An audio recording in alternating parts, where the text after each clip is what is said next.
So now that we had an extensive look at how Code Interpreter works and how it can be used, and how you should engineer your prompts when using ChatGPT with this feature enabled, I want to explore some specific utility task examples you can solve with ChatGPT with Code Interpreter enabled, before in the next lectures, Manuel will take over and take a closer look at data analytics and data science and image editing with ChatGPT and Code Interpreter. And as a first example, let's say we have an invoice PDF file, which contains some typical invoice data, and we might want to extract the key information from that file, like the address, the invoice number, the amount billed, and so on. Well, with Code Interpreter enabled, we can upload that file and then, for example, send a simple prompt like this to ChatGPT. Of course, we could also create a more elaborate prompt and, for example, ask for specific details from the uploaded PDF file.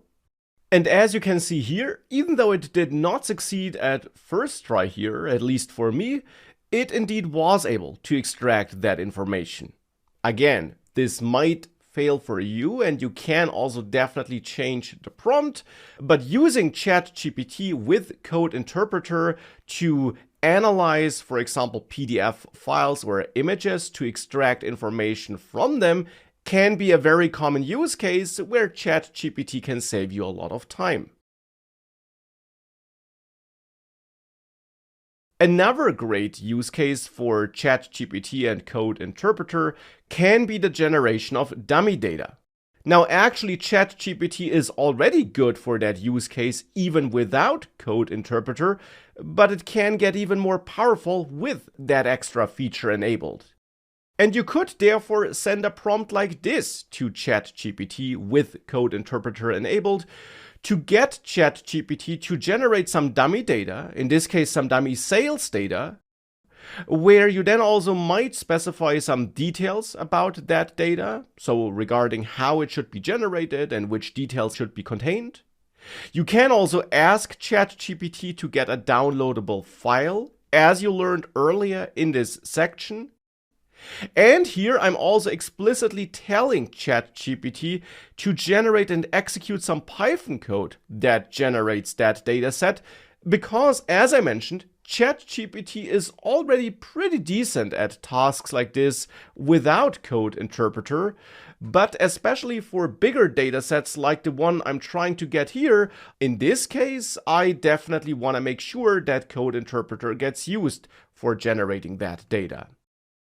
And therefore, with that prompt being sent to ChatGPT, it's again describing the task it's going to perform before it'll then go ahead and generate the actual code. In this case, some code that will use some external libraries that are available in that execution environment though. So libraries that were pre-installed by OpenAI in that environment.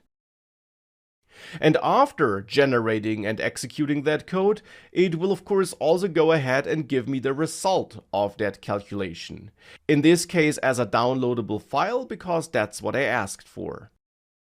Here it's actually even going a bit further, and it's giving me the first rows of data in that file so that I can immediately see if that data that it did generate looks good to me, and I could tell it to improve the data if I would not be happy with it. But with that I can then download and of course also use that sales data. We have our data set now. This means we can continue with the next use case of the Code Interpreter: data analytics and data science. So this is all about analyzing and visualizing information. This is obviously not a data science course though, so chances are that you are not totally familiar with this topic. Therefore, let me give you a very quick introduction into data science with a simplified data analytics workflow. Because analyzing data can be divided into 3 different steps: data preparation, data analysis, and data visualization. It all starts with the first step: Preparing data means loading data and cleaning raw data. Loading data in our case means that we upload the file we just created to ChatGPT. Cleaning raw data is all about identifying and correcting any issues, any inconsistencies in our dataset that reduce the quality of our upcoming data analysis. Examples would be removing blank rows and fields or changing data types for specific columns in our file. Once we have our prepared and cleaned dataset, we move on to the data analysis, where we apply descriptive statistics to our data. So simple calculations to apply in this step here would be the mean or the median. And once our analysis is done, we continue with the last step, data visualization, which just means creating different kinds of charts. As said, this is just a very simplified workflow. A real data analytics project is more complex. The different steps contain more operations that should be performed, but it's all about getting the general idea behind this concept to understand how it works and how the code interpreter can help you in such situations. But that's the general idea behind data analytics and data science. As our file was created with the code interpreter and doesn't contain any kind of issues that should be prepared or cleaned, I manipulated this file a bit though. To be precise, I added blank fields to specific rows in our dataset. I deleted specific data. Here in this row, I removed the country code. I added potentially invalid data types. So in here, I added the quotation marks around this number. So this might lead to a situation where this could be identified as a string instead of a number. We'll see how the code interpreter handles this. And I changed the separator in one line. Here in this line, instead of using the comma, I used the semicolon to separate the different columns. So this should also be a potential issue we should tackle. With the preparations out of the way, we can now start with our little data analytics task. So let's get started with the data preparation. I opened a new chat and once again make sure to activate the code interpreter, and let's first load our data to ChatGPT by using the upload button and selecting our sales data CSV file we created. As Max mentioned already, writing prompts correctly, so prompt engineering is important. Still, I want to use very short and precise prompts now and see what the code interpreter makes out of this. So my first task is to prepare the data, so I'll give it a try with this prompt here. You are a professional data analyst. Use Python to clean the uploaded file. Let's see if this suffices already. And although we just used a very simple and short prompt, the analysis or the steps performed by ChatGPT or the code interpreter are quite impressive, to be honest. We won't dive into all these steps in great detail now, but let's get a general overview about the process that was initiated here. At the beginning, ChatGPT started to understand or analyze the general structure of our dataset. In the code, we see it uses the pandas package, a very common Python package, to read the data from the CSV file and to turn the first row of the data in this file into the head, so into the column names, into the columns, so to say. Therefore, we have the different columns here with the corresponding information, which is also listed down here. Then, the first preparation step ChatGPT performs is checking for any missing values. Once again, we could check the code ChatGPT uses, but it actually summarizes the results nicely down here in this little list.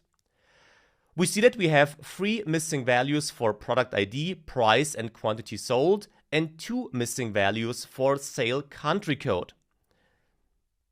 And this is actually not correct, because if we go back to our file, we see we have only 1 missing value for the country code. It's this line here. and 2 missing values for the other columns in this line and in that line. The problem here is this line where we change the separator from a comma to a semicolon. When first reading the file, ChatGPT or the code interpreter is not able to understand that these are not missing values but just incorrectly formatted values, so to say. So at first sight, this analysis seems to go into the wrong direction. But if we go back, we see that ChatGPT first gives us ideas on how to deal with these missing values, but then it instead continues with further understanding the nature of the missing data, so to say. It again does that with some Python code, which we won't dive into now, but with this next analysis, the code interpreter found the incorrect format in row 18, where we have the semicolon instead of the comma as separator. And it indeed understands that this should be fixed first before we further dive into our analysis. It then corrects this issue and then comes up with the correct number of missing values. 2 for product ID, price and quantity sold, and 1 for sale country code.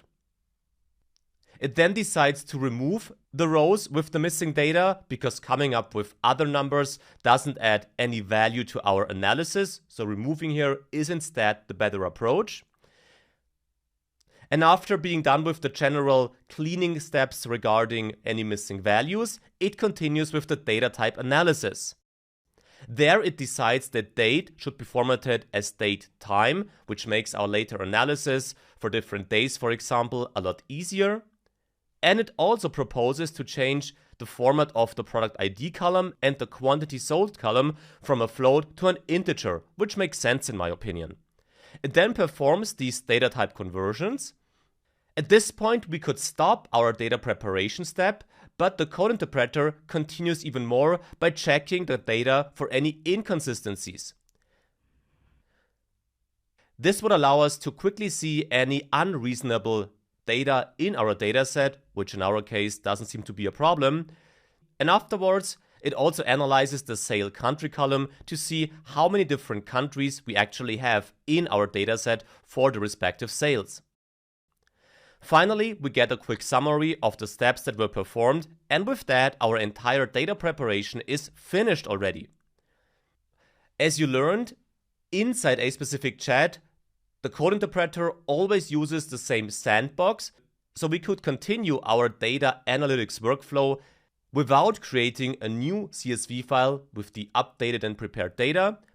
But if we want to have this file, we can now tell ChatGPT to provide this file to us. So please provide the updated CSV file, and this now creates a link where we can download this file to our machine.